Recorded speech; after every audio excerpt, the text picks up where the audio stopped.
be part of our apprenticeship program. So I'm going to ask you guys some questions more than talk, because that's really what I want to do. Is I want to know who you guys are more. Is anybody in here currently working full time? Raise your hand. Working full time? In AI or just? No, just period. Got a job.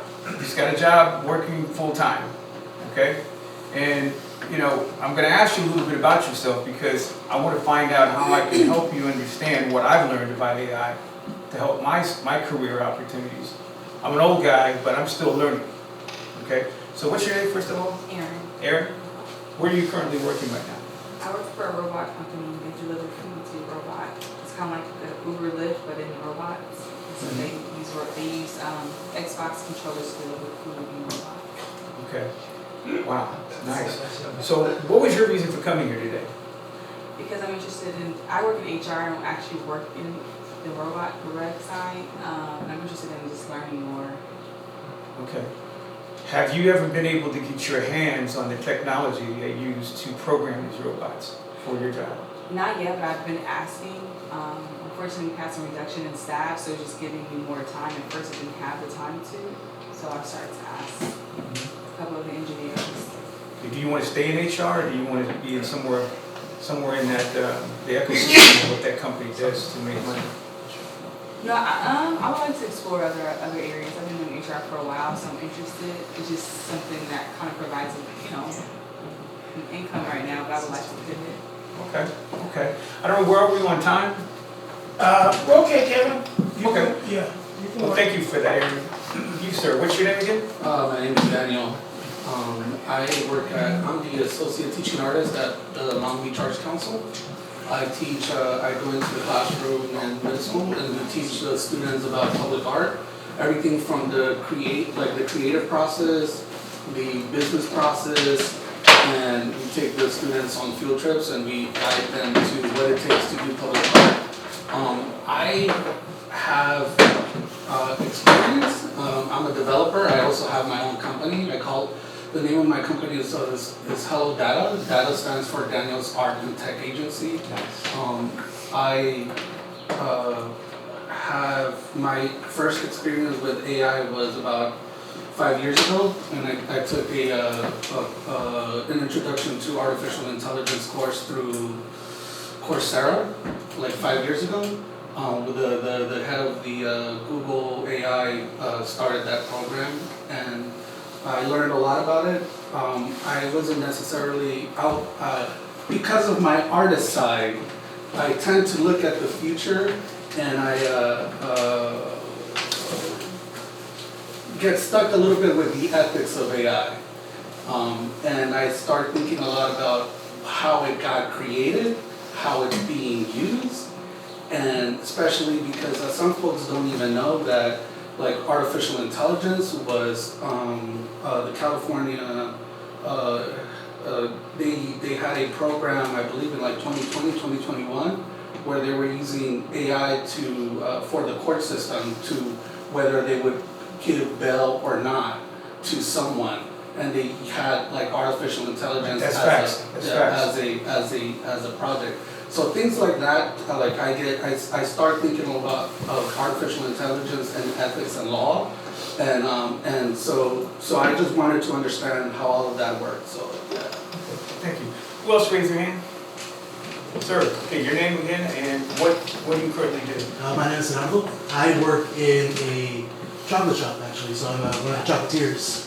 So I'm hands-on with chocolate machines, tempering, working with different recipes, keeping bar stock, a lot of people. So I'm hoping that I can use kind of AI to help out a lot of the business side of the stuff. Like I know there was a software that we used a while back that when you put in that, like, oh, let's say I made a batch of this, ganache or whatever, it would tell you like, oh, you use this amount of this, and it would tell you like, oh, you're running low on this. You should probably order some more of that. So software like that has been kind of utilized like early. I've seen it used, but it's not as efficient, I think, or it's a lot of like, there's a lot of resistance to it because people, one, don't know how to use it, or two, they're like, nah, I can do it better. I can keep track of it better myself. So I kind of want to see how we kind of bridge that gap moving forward for the future. Okay, great. Did anyone else raise their hand about full-time work? I mean, I do. Well, the reason I asked, the reason I asked is because I'm only here today because I'm interested in people who can tell me where it hurts in terms of their long-term strategies for not only employment, but for economic success for themselves. I think of economic success as really wealth building. And more importantly, at this point, I represent 3 different hats. I'm an educator. I'm also a politician right now. I had to run for a seat that puts me in the room to vote on how money is being spent in Los Angeles County on projects that are supposed to be futuristic ways to help put more people to work in every industry. And there's 8 sectors that we're really thinking about that we want to help people get better at trying to make sure that they become part of a smart pipeline from where they are now to getting all the training, all the certifications, so that they can actually talk to, via language, a job hire. That means somebody who's willing to tell you what kind of